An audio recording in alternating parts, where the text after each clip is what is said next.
Today on Storytime, I have two fine guests, and they are... Hi, I'm Edenscancer. Whatever. And... Christine from Christine Peace. Today on Storytime, we are talking about lasts. This is the story about the last time I worked at a gas station. Today I want to talk about the last time I went drunk texting. It is also the last time I beat a customer unconscious with a Skull Mint tobacco display. The last time I was in Florida, me, two guys, and another girl decided to go to the beach. It's 11 o'clock at night, late March, but it's warm for us, so we decide, let's go swimming. Now, I've had a lot of jobs. I've worked in a morgue, at Halloween Adventure, a costume and prosthetics store, as a banquet waiter, a janitor, a coffee house waiter, prep chef, dishwasher, graphic designer, but none more loathsome than working for Manly's Mighty Mart. I had found myself in a situation where I was at home, all unsupervised, with a near unlimited supply of vodka, which is never a good thing for my idle hands. No bathing suits, so we wear what Mother Nature gave us. And me, being the cocky ass that I am, so I swim out the furthest.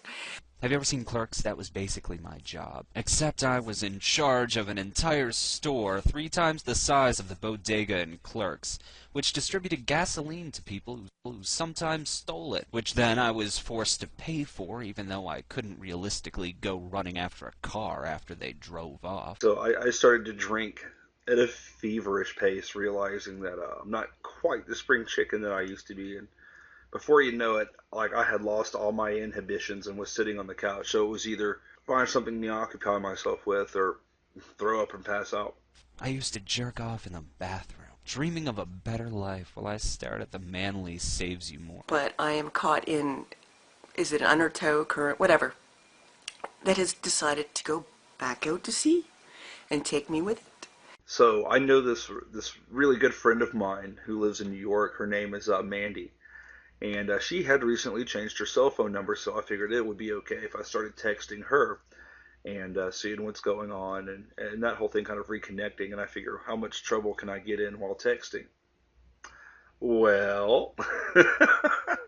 So I had to swim my little heart out, and I barely made it to shore, probably because I was really fit 10 years ago and a really good swimmer. So I start texting Mandy, trying to catch up.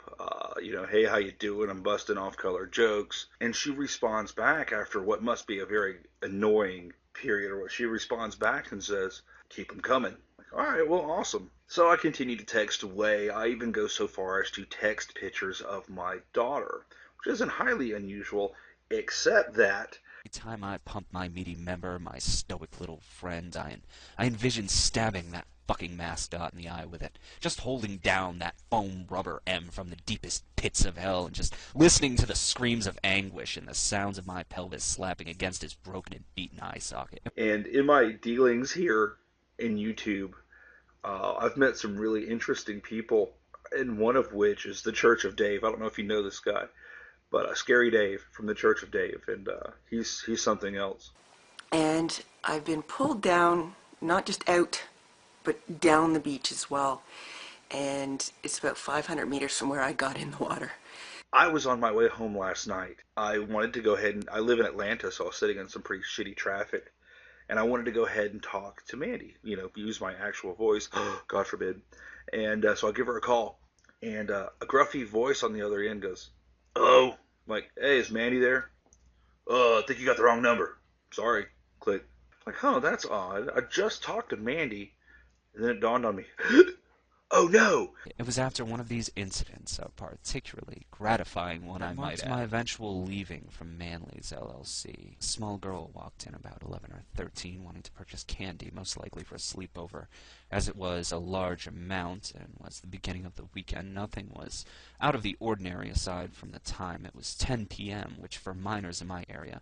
So instead of trying to go back in the water and swim back, which would have been impossible, there's only one way for me to go, and that's to walk back completely naked. I go flipping back through my messages, and what do I see? Yes, I had been texting and sending pictures of my family to none other than the Church of Dave. And if you've ever seen this guy's channel, have a look. This is fucked. Cock. Yeah, you know what? cock. Fuck you if you don't like it. I got a video for you. It's called Don't Let the Bastards Keep You Down. If you're not liking this, click the fucking button. So, my heart is somewhere around my feet. I'm like, holy shit, what have I done? So I sheepishly kind of redial the number that I thought was Mandy's, but it's really Scary Dave's. I just gotten them mixed up in my cell phone. Is against curfew. I didn't mind. The girl was probably just pushed out of the house by her friends trying to get her to pick up candy for an all-nighter. So I call Scary Dave up. Hello? Hi. This is the ReverendAtomSmasher, in Atlanta. Oh, hey man, how's it going? Okay. Dude, I'm really sorry about, texting you, like, in the early hours of the morning the other night. That's when it happens. The most loathsome, fat, flannel-wearing, bicuspid, grinding, mouth-breathing, trailer trash redneck I had ever seen walk through the door. No doubt to buy cheap swill so he could forget how equally disgusting his shamu of a wife was. Anyways, the redneck, instead of progressing to the beer, parked up behind this 11-year-old girl and stared at her. So I do it, and I do it with style. I strut back, and every Floridian that I passed that had a sweater on or a coat, walking their dog on the beach, I just smile and wave and say, "How's it going?" This sounded some alarms, but I figured if I allowed her to make her purchase and kept drunky in the store long enough for her to round the block, it would be okay. It would be alright. But it wasn't. Then the fucker did the unthinkable. He ran his fat, bulbous hands up under the back of the girl's skirt, and at this point, I kind of blacked out. Oh, was that you? Oh, me and my wife got a good laugh out of that. From what I remember, I reached over the counter with both arms and grabbed him by the neck, effectively pulling him back over the counter and slamming him on the floor.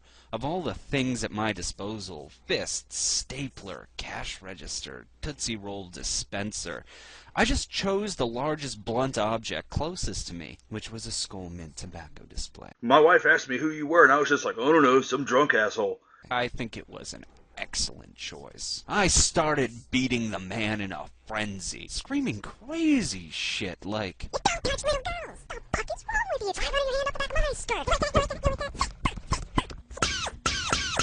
I fucking snapped. I might have an anger problem. And then, that was the last time I walked naked on a beach, and the last time I was in Florida. 2 lasts. I then drug him outside to the lamppost and used his cell phone to call the last number dialed, telling them to pick up their unconscious friend and get his ass a medic. And that, everybody, was the last time that I beat a redneck unconscious with a Skull Mint display. Thanks for having me, everybody. I hope you enjoyed my story. I enjoyed telling it. And anytime you want to do the Scan Atom Smasher, call me. Well, so there you go. Let this be a lesson to you, kids, that if you're out there drinking the firewater, it may not be the best idea to call raving Hollywood maniacs. It may not go off as well as mine did, but all in all, he forgave me for my little infraction.